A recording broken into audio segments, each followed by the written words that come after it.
السلام عليكم ورحمة الله وبركاته. وهذه السلام أمد الصوماليات ملك جوبتان. إنا لله وإنا إليه راجعون. إلهي سبحانه وتعالى هؤلاء حريستك قبل الصوماليات اللي قد لي مقالة المقدشة أيضا نول لقبي أيضا ودب أورله المهدنية أركاين. إلهي سبحانه وتعالى وحن كبرينا إنه نحريسته جنة الفردوس أعلى. إلهي سبحانه وتعالى جيو الدنيا عقاب لو تصي إلهي سبحانه وتعالى وحكبرينا جنة الفردوس أعلى إنه الله جيب أولادا يريري أقونتنا أها خويا لأنتنا الله دقين إلهي سبحانه وتعالى حفتيه أمل وناكسن يدد وناكسن بقى الله كل مية سيقا وينو واحدة ومدي سوماليات وحاكو دعي إلهي وحكبريا مصيبة سوماليا كدعيسو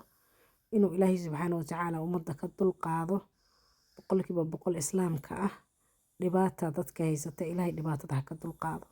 waan libato ayadana hadda waxa la sheegay gabar oo toori la geliyay ayadana Allah u naxariisto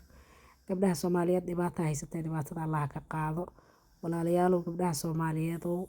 nin jaajaala oo af weyn oo qaylo badan oo dirbiyada garaaco aba miisad u dhow yahay dharbaaxaya hadaad aragtaan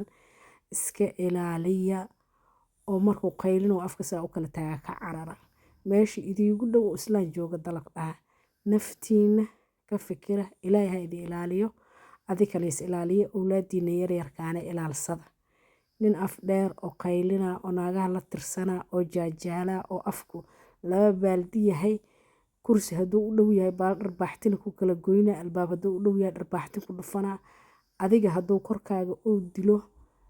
wax kasta ka suurto nin hadduu gacan kuu qaado inuu ku dilo iyo inuu ku gubo iyo inuu toorey ku geliyo waxba lama aha marka ilaahay hana xifdiyo meel kastoon joogno waan idin salaam